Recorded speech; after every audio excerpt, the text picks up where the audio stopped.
Programa Repórter Saúde está no ar e mais uma vez o nosso tema é sobre qualidade de vida. E para conversar sobre qualidade de vida, o nosso convidado de hoje é o médico nutrologista e termologista clínico, Dr. José Haddad Júnior. Dr. Haddad, para as pessoas de hoje em dia, que têm uma vida normalmente estressada, esse que é o termo que as pessoas falam, né? A base de uma boa saúde começa por onde? Começa pela boca e é pela água. Uma boa água é importante para o dia a dia da pessoa. Hoje em dia tem pessoas que podem ter intoxicação por água. Existe descrito na medicina vários verdadeiros compêndios sobre a água. E isso não é de hoje e nem do século passado. Isso a humanidade inteira tem todo um histórico dizendo sobre os cuidados da água. Até no tempo do Império Romano houve até problemas como botar fogo em Roma foi devido à intoxicação por chumbo devido à água que vinha das montanhas por cima dos aquedutos. Então a intoxicação por metais pesados é frequente e não é de hoje, é de muito tempo atrás. Dr. Haddad, Hipócrates, o pai da medicina, já dizia há muito tempo atrás que o seu remédio deve ser o seu alimento e o seu alimento deve ser o seu remédio. Explica isso para a gente um pouquinho. Pois é muito importante que as pessoas tenham uma visão de que todo alimento nosso, ele vai participar do nosso pensamento no dia seguinte. Isso, desde a antiguidade, eles dão um grande valor para essa importância dos elementos nutricionais. Hoje em dia nós subdividimos em grupos. Né? Se a gente ficar somente olhando o que nós vamos comer das verduras, das frutas, das feiras, etc., não é o suficiente. Então nós temos que verificar que nós temos outros problemas, outros fatores que interferem. Então nós temos que olhar tanto no macro, a nível geral da alimentação, mas também no micro, a nível microcelular, elementos a nível celular. Bom, quando se fala em nutrição, normalmente as pessoas pensam mais na questão do alimento sólido. Na sua primeira resposta, o senhor falou da importância da água. Então, quando se fala em alimentação completa, nós não podemos esquecer do líquido, então, no caso da água. Sem dúvida. A água faz parte de todos os alimentos. Muitas pessoas se abastecem longamente somente através dos alimentos, da água dos próprios alimentos. Mas é necessário um complemento disso. A grande maioria das pessoas precisa de um complemento de uma água extra. E essas águas têm que estar sobre um pH alcalino adequado, tem que estar longe de bactérias, de outros elementos que possam intervir na vida da pessoa. Hoje os rios, a nossa base, onde nós vamos pegar a água, né, para ser tratada, está uma poluição enorme, né? Sim, olha só, existe um caso de poluição realmente importante. Existem poluições provocadas pelo homem, o que não é uma grande fatia da verdade. Existe todo um bafafá dizendo que é culpa do homem, não é verdade. Existem poluições também devido a, por exemplo, vulcões, ligações de lençóis freáticos de grande profundidade, em que entram em contatos com enxofre, com outras substâncias em jazidas. Isso existe. Tá? E muitas vezes a gente acha que está vindo de uma indústria, não sei o quê, e não é. Né? Então existe uma grande distribuição disso. Agora nós temos que ir atrás e verificar de cada água ou de cada região como equilibrar isso, ou como evitar esse problema. Existem parâmetros básicos que nós devemos ter, daquilo do pH, a quantidade tolerável sobre partes por bilhões em moléculas, que a água tem que ser analisada. As universidades e várias empresas fazem esse trabalho. Normalmente nós temos já empresas mais avançadas que já são mais práticas, e elas podem partir para uma qualificação de uma água em que se torna mais econômica e mais viável no dia a dia. Né? Então nós temos condições de melhorar isso. Bom, mas hoje é um hábito da população, pelo menos nos grandes centros, de tomar água mineral. Hoje estão aí os garrafões de 20 litros e a gente observa todo mundo andando com a sua garrafinha de plástico para tomar sua água. Nesse tipo de costume, nesse tipo de hábito, é saudável ou o senhor coloca alguma objeção? Não, eu não coloco objeção direta em cima disso, mas ela não é adequada. Por quê? Porque primeiro a água fica parada. Tá? E normalmente o pessoal fala assim, mas e aqueles filtrinhos antigos de barro? A água não ficava parada. Ela fazia sobre um gotejamento natural e tinha sempre carvão para ser uma forma de de filtragem, e isso tinha o seu resultado. Hoje nós temos técnicas mais avançadas e melhores nessas condições. O plástico, como que o senhor vê o problema do plástico hoje no armazenamento? O plástico, ele é um produto do petróleo, tá? E ele é um polímero que ele tem como um dos metais pesados dentro desse polímero é o tálio, tá? O tálio é um elemento metal pesado, tá? Que interfere na cognição. E ele compete com o chumbo, compete com o cálcio, compete com outros elementos. E isso pode vir a acarretar problemas neurológicos também nas pessoas. A não ser outros problemas maiores, macro, que podem atingir também questões renais. Mas a gente percebe então que a água normalmente é uma água mineral, você toma de garrafinha, toma o seu copo de água, está resolvido o problema. Então o senhor está querendo dizer que não é somente tomar água pura e simplesmente, a gente tem que tomar um cuidado até na escolha da marca, do tipo da água. Isso, tem que ter todo um cuidado com a marca ou com produtos que lançam no mercado. Tem que escolher marcas que tenham um fundamento científico estudado, estudar o tamanho das bactérias que vão ser filtradas, como vai ser o mecanismo disso. E se tem algum outro fator que pode ser somado, por exemplo, a ozonioterapia, a ozônio dentro dos filtrantes. Bom, as pessoas normalmente escolhem o seu refrigerante, não vamos falar que isso é bom ou se é ruim, escolhem a marca do seu refrigerante, a marca de repente da sua cerveja ou do seu vinho, e no caso da água mineral, a primeira que aparecer leva. Pois é, isso acontece muito, tá? É uma questão de comodismo, de valorização da própria pessoa. Então muitas vezes a pessoa não tem esses cuidados, isso é péssimo, tá? Então a gente não aconselha isso, tem que escolher coisas mais adequadas. Então, o senhor está dizendo que uma água é diferente de outra. Uma marca de uma água, uma fonte de onde se invasa aquela água pode ser diferente da outra. E o que ela pode realmente ter de diferente na fisiologia do organismo? Olha, realmente, e essas diferenças, elas são enormes. Tá? Tem uma diferença muito grande, tem uma diferença no funcionamento geral. Por exemplo, eu faço aqui na clínica vários tipos de tratamentos. Um deles é exatamente de retirada de metais pesados. Tá? E esses metais pesados, grande parte, eles vêm através da água. Esses metais pesados que vêm através da água, tá? Eles só saem com produtos químicos especializados e bem conhecidos na medicina. Então eu utilizo isso, trato isso. Porém, metais pesados que vêm através de outros alimentos, como biológicos, tá? Já são mais difíceis de tirar. Mas não é impossível. Tem outros tratamentos que a gente faz também, mas tem que ser tudo dosado. Então, normalmente a gente faz dosagem ou de unha, ou de cabelo, ou de uma biópsia local, ou algumas dosagens de alguns metais do sangue. A gente consegue detectar e verificar. E muitas vezes, pela própria estatística, consegue saber se é da água corrente do dia a dia da pessoa ou se é de outro mecanismo. Isso é por estatística, não é uma comprovação 100%. Um colega seu chamado Dr. Lair Ribeiro fala que tem água que não hidrata. É possível isso? Isso é verdade. Não hidrata e faz hipertensão. Existe um compêndio no Harrison, é um dos papas da medicina interna, tá? Isso é muito bem conhecido. Existe um capítulo somente sobre intoxicação por água. Pessoas que tomam água e têm intoxicação. E intoxicação são graus diferentes e formas diferentes. E tem água que não hidrata mesmo. O Brasil é um país continental, nós observamos que no Nordeste tem uma água conhecida como água ácida, onde você observa no rótulo pH 5, pH 4,5. Aqui no sul do país já é uma água que tem um pH um pouco mais elevado. Explica para a gente essa diferenciação e o que quer dizer um pH ácido para o organismo humano. Bom, o pH ácido, ele não é um pH ideal, né? Ele não é um pH ideal. Por quê? Porque a água ácida, ela pode vir com elementos e vão fazer competições nutricionais. Essas competições vão fazer uma desordem. Seja ela, por exemplo, no campo neurológico, ela vai fazer mudanças do comportamento da pessoa. Ela pode fazer alterações de mania. E muitas vezes as pessoas pensam assim que aquilo é o jeito da pessoa, é por causa da avó dela, não sei o quê. E muitas vezes está ligado com a água.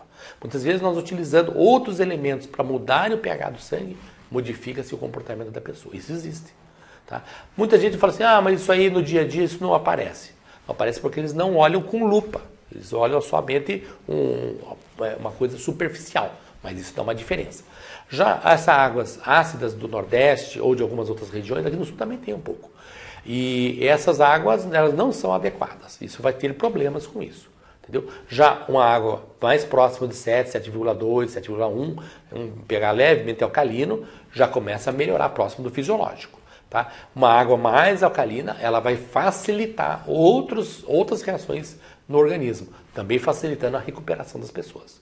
Nós estamos conversando com o médico nutrologista, Dr. José Haddad Júnior, e no próximo bloco você vai entender o que acontece quando você toma um líquido ácido, por exemplo, um refrigerante. O que vai acontecer no seu organismo? No próximo bloco, essa resposta. Estamos de volta com o programa Repórter Saúde. O nosso tema de hoje é a base da sua qualidade de vida. A base da sua saúde tem a ver com água. E para conversar com a gente a respeito deste assunto muito importante, que às vezes as pessoas não dão o devido valor, o médico nutrologista e termologista clínico, Dr. José Haddad Júnior. Dr. Haddad, quando a pessoa então toma uma água ácida ou comumente também um refrigerante que é ácido por natureza, o que acontece no organismo que acaba atrapalhando na nossa saúde interna? O equilíbrio ácido básico no nosso aparelho digestivo, ele é muito eficaz e ele é muito versátil também. Então, o estômago secreta normalmente realmente o ácido clorídrico. E conforme o nível de proteínas na alimentação junto, ele pode secretar mais, ou se não tiver proteína junto, menos acidez. Com isso, na sequência da digestão dos alimentos, o pâncreas e o fígado também vão fazer todo um equilíbrio disso, dando esse equilíbrio ácido básico. E, como nós estávamos conversando no intervalo, essa questão do pH, ele é importante, porque senão nós não fizermos um uso de uma água alcalina, o desgaste, vamos dizer assim, forçosamente, o organismo vai ter que produzir elementos para tentar tamponar isso. Tá? Então esse sistema tampão, ele pode ser feito através do bicarbonato, pode ser feito por algumas enzimas. Tá? Então eles utilizam vários meios disso. Tá? Um dos elementos mais promissores nessa questão, tá, no dia a dia, é exatamente uma água bem equilibrada, uma água eficaz. E isso daí nos facilita exatamente uma prevenção. Primeiro, de diminuir a imunidade pelo sistema de substâncias insulino-símile, semelhantes à insulina, o que vai fazer muitas vezes uma precocidade do envelhecimento da pessoa. Existem esses fatores de insulino-símile que são marcadores. Nós temos 5 marcadores, né? São os mais utilizados na medicina. Desses marcadores, o primeiro, o segundo, o terceiro são os mais usados. O terceiro é o mais importante e que pega a parte periférica, mãos e pés. Tá? O que tem a ver mãos e pés, esses marcadores de insulina, com relação ao pH? Tem tudo a ver. Por quê? Porque a partir do nosso primeiro envelhecimento, ele vai nascer exatamente nas partes mais distais do nosso corpo, mas nas mãos e nos pés. Se as células dos neurônios, de células fibras tipo C, que são as mais fininhas, são os neurônios mais delicados nas extremidades do nosso corpo, dos pés ou das mãos, morrerem, já começa aí uma regressão do nosso tamanho de organismo. E isso daí, ele é altamente sensível ao pH. Ele é altamente sensível. Então ele não é só sensível ao trauma, à pancada, a um esforço que a pessoa fez, ou uma queimadura. Não. O equilíbrio do envelhecimento nosso, para se manter equilibrado, firme, tá? Ele tem que ter toda uma organização bem feita. Tá? Então não é só a alimentação vegetariana, etc. Não, tem que ter de tudo um pouco e adequado. A água é um fator fundamental nessa questão. Quanto mais a água tiver na ingestão um pH adequado, menos força o pâncreas.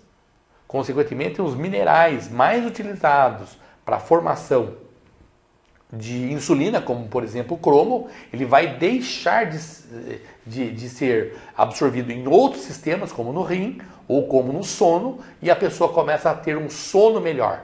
Então, o cromo é um mineral nutriente que participa do sono fisiológico. Muitas vezes as pessoas tomam água e não têm sono adequado. A pessoa tem uma alteração de pH e tem uma alteração do pâncreas alterado. Vai ter uma alteração, consequentemente, em todo o metabolismo do açúcar. Então, tudo está envolvido com tudo na bioquímica humana. Tá? A questão médica é que a gente fraciona em pequenas partes para procurar entender aquele aquele trechinho apenas.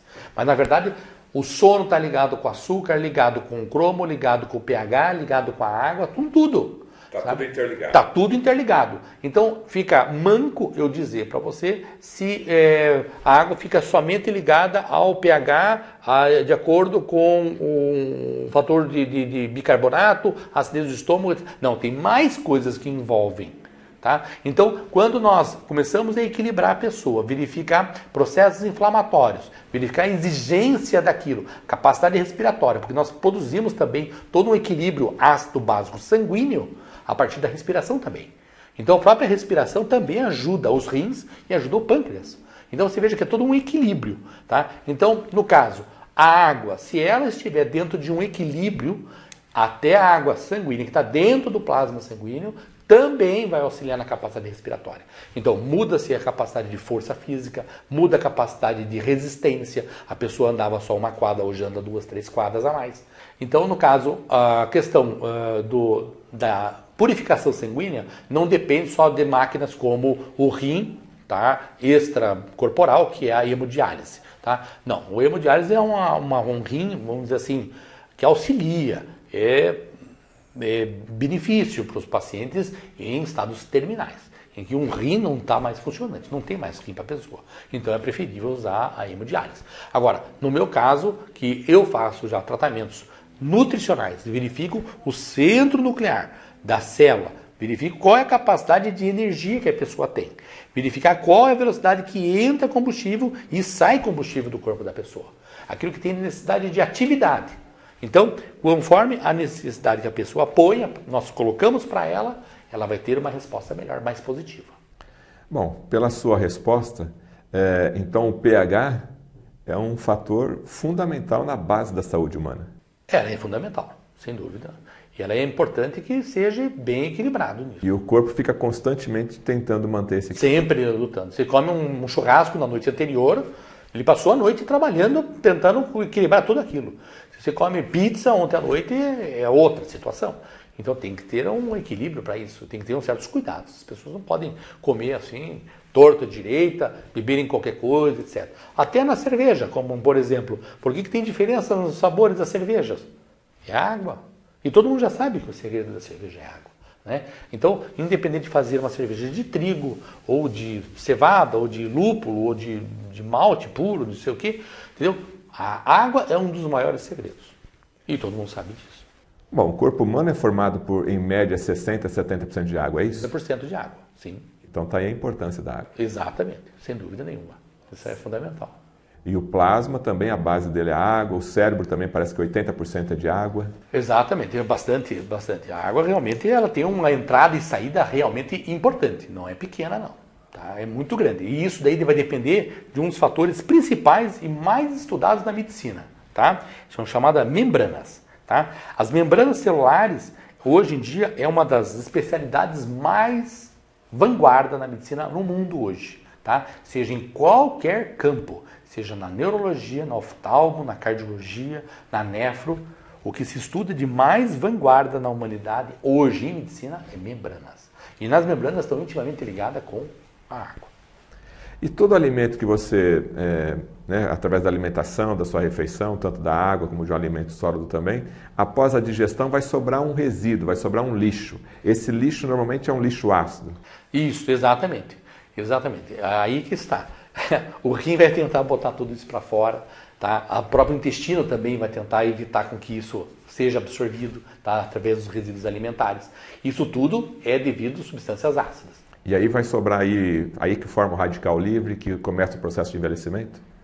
Também, mas na verdade eu poderia fazer duas afirmações. Uma, a nossa morte começa no cólon, tá? A nossa morte, nosso envelhecimento, ele começa exatamente no intestino, tá? É um dos pontos mais importantes e mais de referência, tá? Com relação à qualidade de vida. Quem tem intestino bom tem longevidade, e quem não tem intestino bom não tem longevidade, tá? Então o intestino é fundamental. Tem muita gente que descobre-se sem querer, ou às vezes por alguma indicação médica, de algum colega diz o seguinte: tome água todos os dias de manhã cedo, tome um copão d'água.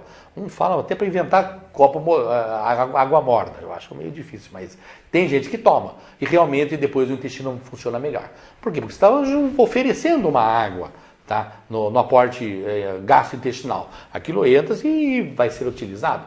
Naturalmente, parte dos resíduos ácidos que tem que sair fazem o intestino funcionar melhor. Então, tem que ser utilizado água em grande quantidade para isso. Então, essa água vai chegar até o intestino grosso, intestino delgado, e vai dentro daquela massa ali, inclusive facilitar a evacuação. Exatamente, isso é fundamental. Tá? O intestino parou, é problema. Tá? Então, um dos pontos centrais nosso é realmente o intestino grosso. E a água, para concluir, a água ela pode ser antioxidante? Olha, o efeito antioxidante da água ele é muito pequeno. Tá? Ele tem que estar num estado adequado de situação em que, conforme o objetivo que eu coloque, ele vai ter um efeito antioxidante ou não. Tá? O efeito antioxidante é quando ele vai ter um efeito tampão. Tá? Então, uma hidroxila, ele vai procurar um outro radical livre, tá? E vai absorver o hidrogênio. Tá? Então, no caso, se eu coloco um ozônio, um O3, tá? Ele vai tentar fazer uma reação, ele vai tentar tirar o hidrogênio. Tá? Então, ele se ligando com o hidrogênio vai formar água. Então, isso é bioquímica pura. Tá? Então, se a gente utiliza um ozônio, ele auxilia e previne problemas de radicais livres extracorporais. Aonde estão? No intestino. Então, nós temos mais contato com o exterior do mundo por dentro do nosso aparelho digestivo do que pela nossa pele. Nós temos mais contato pelo mundo exterior dos alimentos, de tudo que a gente vê e conversa, através do aparelho digestivo completo do que sobre nossa pele. Nós temos menos contato com a pele, com relação a nós, do que o intestino. O intestino é muito maior. Tá? A área de absorção. A área de absorção, a área de contato com o universo é muito maior. Entendeu? E dá a impressão que não, né? Dá a impressão que está, como ele invagina por dentro do nosso corpo, tá? Ele dá a impressão que tem pouco contato. É o contrário. O contato de nível de bactérias, nível de contato de vírus, fungos e outros elementos nutrientes é imensamente maior do que através da pele. Então a água ionizada que tem mais hidroxila acaba ajudando também na parte de antioxidantes. Exatamente, na questão de contato extracorporal, né? Exatamente na luz do intestino, não diria nem extracorporal, né? Na luz intestinal, tá? Então ele ajuda e previne isso aí.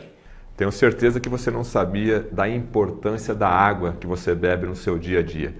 Para terminar, doutora Haddad, uma mensagem então para que a pessoa tenha consciência que a saúde pode ser um ato do dia a dia de forma bem simples.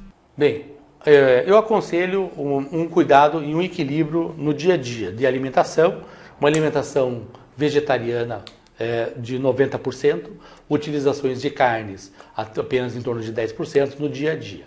Frituras e outros alimentos pesados, como doces, massas em excesso, também prejudicam a saúde.